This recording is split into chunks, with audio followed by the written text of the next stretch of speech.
Hello and welcome. We're continuing our series on digital trailblazers in various industries and those key players who make it happen. Welcome. I'm your host today, Esther Awuni. Well, Yocos, South Africa's largest payment platform, has grown to become the chosen payment partner for over 150,000 small companies, processing more than $1 billion in card payments annually. The company's growth has been powered primarily by small independent companies that previously operated only in cash, owing to the company's intricacy and the high costs of existing alternatives. Now, Yoco has unmistakably established itself as a digital innovator with plans to grow into Africa and the Middle East and to hire 200 additional staff in the coming year. Now, today we'll speak with Lungisa Mashoba, the Chief Technology Officer at Yoco, about the company's expansion objectives and ongoing innovation. Additionally, we'll speak with Alice Grasset, Salesforce's Head of Marketing for Emerging Markets, about how Salesforce helps businesses grow and innovate in an ever-changing world. Well, good morning to you and welcome to today's show. Now, Yoco obviously is on a clear growth trajectory and is contributing significantly in helping South African businesses to digitize payments on a massive scale. Could you tell us a little bit about your company's vision and how you aim to achieve it? Now, this question is for Lungisa. Hi, thank you very much. I think at the end of the day, our vision is really to open up commerce for everyone. And, we entered into the South African market, the doors of commerce were really closed for small business owners because it was really hard for them to accept digital payments in the South African economy. And I think the challenge of accepting digital payments is not just unique to South Africa. So we've really taken a revolutionary approach to opening up the doors and I guess ultimately driving financial inclusion by driving an approach where anyone can get in and start accepting payments. It's no more like a gatekeeper or asking at the door. We really believe this is something all small businesses should be able to do. Over the past 6 years, we've done this, first by obviously introducing in-person payments, which means people being able to accept a credit card inside a store. We've also now transitioned to a point where we allow people to take online payments. This is e-commerce type transactions, as well as offering free business software and providing capital to small business owners in South Africa today. This has really meant that we're sort of in a position to address the issues of financial inclusion, growing the financial ecosystem, opening up to more players.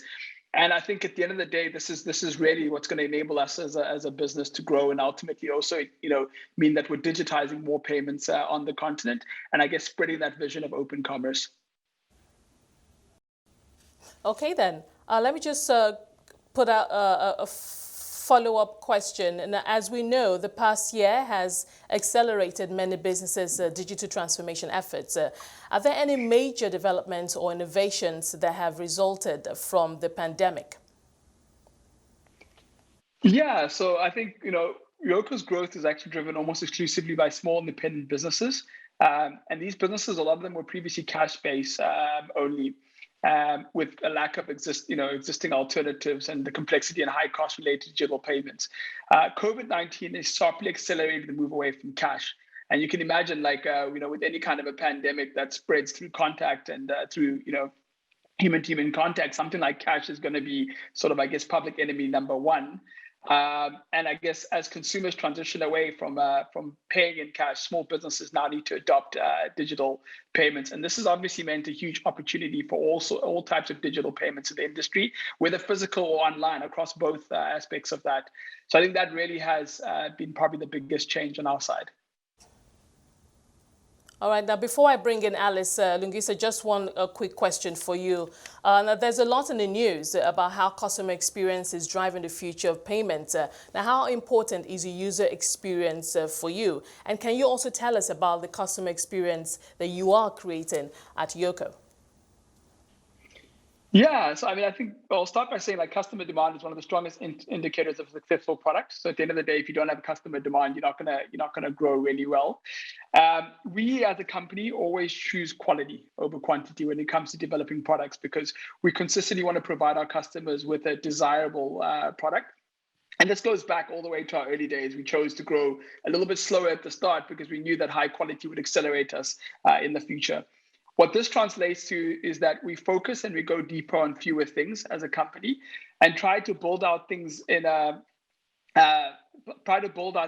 way that's sort of like, quality first and acceleration later. So I think this is really the approach. And I think with the multiple solutions that we now offer today, it obviously means that we need to get really good at supporting those platforms and supporting those solutions and putting our customer first. And this has meant that we've had to kind of innovate and rethink the way that we do support and service at a high scale. And this for us has meant that, tying into tools like Salesforce and really sort of trying to create a unified view of all the products that we offer. At the end of the day, for us, one of the other aspects of customer support is meeting a customer where they are versus redirecting them based on their need. And this means that at the end of the day, for us, we need to break down the silos within the business and look for technologies that allow us to do that. So this has really been something that we've done over products like Salesforce. I think the other big thing for us as a company is as we continue to try to innovate at scale and grow our team, we've had to also rethink the way that we communicate internally as a business. One of the big things for us as a company is that email is actually a really slow medium of communication for a business growing at our scale. And we've actually leveraged a tool internally called Slack, which actually Salesforce recently purchased last year, to actually improve our internal communication and really just get to a point where at Yoco, even in a digital world like we live in today, innovation moves very quickly between people and actually breaks down the silos as if we were all operating in the same environment and bumping into each other in the real world. Now, Lungisa, you're absolutely right. I mean, when it comes to, of course, those touch points and, of course, those products for customers, personalization is key. Alice, let me bring you in here. Now, where does Salesforce come in when it comes to helping businesses innovate and grow? Well, Esther, our mission at Salesforce is to help businesses go digital fast. And we do that with a range of technology solutions across the entire customer journey, from marketing, e-commerce, digital sales, customer service, and so on. And we also help companies make sense of their increasing amount of data and use it to accelerate their innovation. So I loved what Lungisa said about meeting their customers where they are. And we're really inspired by that type of company. Yoco is really able to harness the full power of Salesforce and Slack together. So we can see that they create fantastic customer experiences thanks to Salesforce, but they're also supercharging their employee collaboration and productivity on the other hand with Slack. And clearly those two aspects of their business is giving a great competitive edge. So now thanks to Slack, we're excited to see a lot of new trends that are emerging. One of them is the ability for companies to offer what we call a digital HQ to their employees. So obviously now more than ever, with all the new ways of working from home, working from anywhere, I mean, I'm here in my living room for the past 18 months, we find that the digital infrastructure of a company is actually just as valuable and important as the physical one. So that's why we're working hard on that trend and building Salesforce technologies into Slack. This is a super exciting new way of doing enterprise business, and we focus all of our efforts to help businesses connect with their customers and their employees better, and ultimately get back to growth. Sounds interesting indeed. Lungisa, let me bring you in for your last question. Now, I see that you have, a lot on the table in terms of what you plan going forward, but what is next for Yoco? Yeah, so I mean, we recently secured $83 million from new and existing investors. This brought our total raised as a business since our inception to $107 million. And I think really this capital is directed towards our big plans of capturing, the opportunity by continuing to deepen our presence in South Africa. So obviously, like making sure that we're growing effectively in the South African market and opening up the space for more entrants when it comes to small business owners, as well as starting to look at other parts of Africa and the Middle East over the next 2 years. Our big overarching goal as a company is to reach at least 1 million merchants within the next 4 years. And, and ultimately, this is why we're hiring around 200 people to support the growth of the business over the next year. So, yeah, thank you. All right, lastly now, Alice, so your annual conference is happening this week in San Francisco in the US. What can audiences in South Africa expect from Dreamforce this year?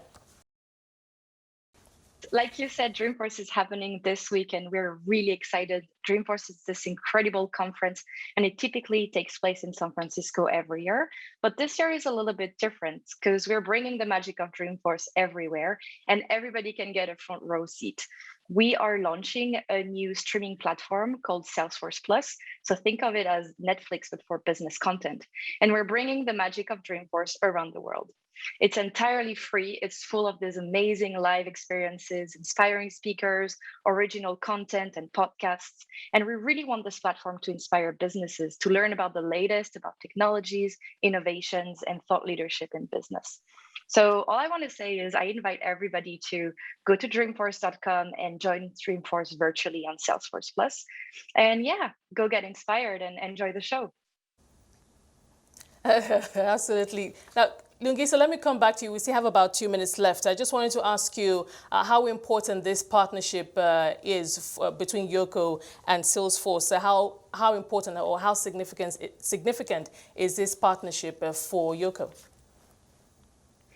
Yeah, I mean, I think it's a very significant partnership for us. I think Salesforce, the name Salesforce hides a little secret. Like the sales part obviously dominates in your mind, but ultimately for us, it's actually about servicing a lot of the customers we have beyond selling, and that's something that we hold very close to our hearts. And working with a platform that allows us to do that at scale has always been an important thing for us as a business.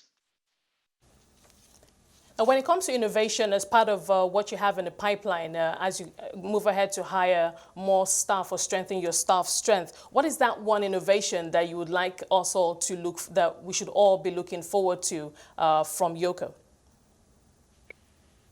Look, I think I don't want to go too much into sort of what the details of our roadmap are at this stage, but I think for us, the next 12 months are extremely exciting. So I think there's a lot of exciting stuff, and I'm really excited to see what the company is going to be launching over the next 12 months. So holding my cards close to my chest, but just saying that there's a lot of good stuff coming. Thank you very much to our guests today, of course, on our Digital Trailblazers series. Thank you so much for joining us today. I've been your host, Esther Awuni. It's bye for now.